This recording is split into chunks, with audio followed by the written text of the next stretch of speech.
Hi friends, welcome to my YouTube channel. పొద్దున్నే పిల్లల్ని ready చేసి స్కూల్కి పంపిన తర్వాత మా అత్తయ్య గారికి మామయ్య గారికి ఏం వండాలని ఆలోచిస్తుంటే మా ఆయన గారి డ్యూటీ మధ్యలో నుంచి ఇంటికి వచ్చేసి హంసల దేవి పీతల్ని తీసుకొచ్చారండి. ఎలాగో మా అత్తయ్య గారికి పీతలు ఇష్టమని అదే కుక్ చేద్దామని ఫిక్స్ అయ్యా. ఇంకా లేట్ చేయకుండా నేను మా మావయ్య గారు వాటిని బాగా కడిగి ముక్కలు చేసాము. పీతల్ని ముక్కలుగా చేసిన తర్వాత సరిపడా అల్లం పేస్ట్, తరిగిన ఉల్లిపాయలు, పచ్చిమిర్చి, కొత్తిమీర కొద్దిగా, పసుపు 1/2 టేబుల్ స్పూన్ వేసుకోవాలి. తగినంత ఉప్పు వేసుకోవాలి. ఇవన్నీ వేసుకున్న తర్వాత బాగా కలుపుకోవాలి.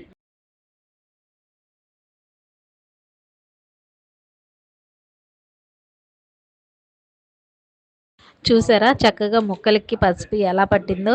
ఇంకా పొయ్యి దగ్గరికి వెళ్దాం పదండి. పొయ్యి మీద దాకా పెట్టుకొని కొంచెం హై ఫ్లేమ్లో బాగా కాలనివ్వండి. ఆ కాలిన తర్వాత 150 గ్రామ్స్ ఆయిల్ వేసుకోండి. ఆయిల్ కాగిన తర్వాత మనం కలిపి పెట్టుకున్న ముక్కల్ని వేసుకోవాలి. నెమ్మదిగా వేసుకున్నాక కింద నుంచి పైకి అడుగు పట్టకుండా కలుపుకోవాలి. బాగా కలుపుకున్న తర్వాత మూత పెట్టి 15 మినిట్స్ కుక్ చేసుకోవాలి. ఈలోపు మిక్స్ జార్ తీసుకుని కొంచెం లవంగాలు, ధనియాలు, జీలకర్ర, కొంచెం దాల్చిన చెక్క వేసుకోవాలి.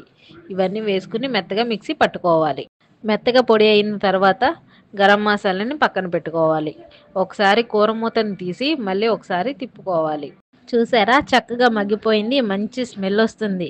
ఇప్పుడే తినేయాలనిపిస్తుంది కానీ ఇంకా అవ్వాల. తిప్పుకున్న తర్వాత కొంచెం కారం వేసుకోవాలి. ఎక్కువ తినేవాళ్ళు ఎక్కువగా వేసుకోండి, తక్కువగా తినేవాళ్ళు తక్కువగా వేసుకోండి. మేము మాత్రం ఎక్కువగానే తింటాం. కారం వేసుకున్న తర్వాత బాగా కలుపుకోవాలి. కలుపుకున్న తర్వాత ఒక 10 మినిట్స్ కుక్ అవ్వనివ్వాలి.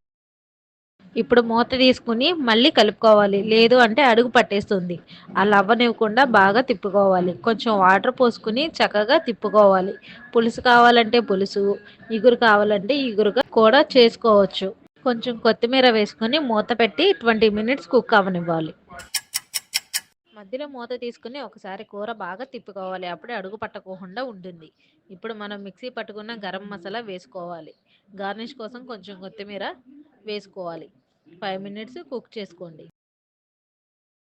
చూసారా కూర రెడీ అయిపోయింది. మంచి స్మెల్ కూడా వస్తుంది. ప్లేట్లోనికి సర్వ్ చేసుకుందాం.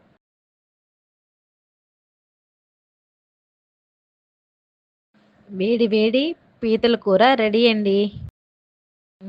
ఎమ్మి ఎమ్మి చూస్తుంటేనే నోరు ఊరిపోతుంది. ఆగలేకపోతున్నా కానీ ముందు మా అత్తయ్య గారికి పెట్టి మా అత్తయ్య గారి అభిప్రాయం ఏంటో తెలుసుకుందాం రండి.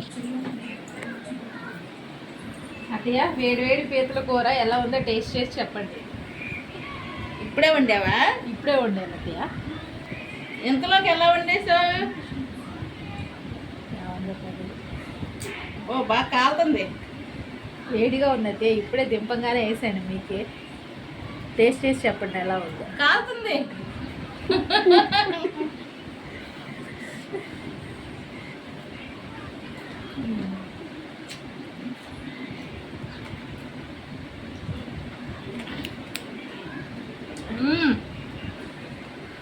సూపర్. భార్గవి బాగుండేవమ్మా. థ్యాంక్ యూ అత్తయ్య. చూసారా ఫ్రెండ్స్, గుమగుమలాడే పీతల కూర ఎలా రెడీ చేయాలో ఈ వీడియోలో చూసాం కదా. నెక్స్ట్ వీడియోలో మళ్ళీ కొత్త వెరైటీతో కలుసుకుందాం. Bye and subscribe.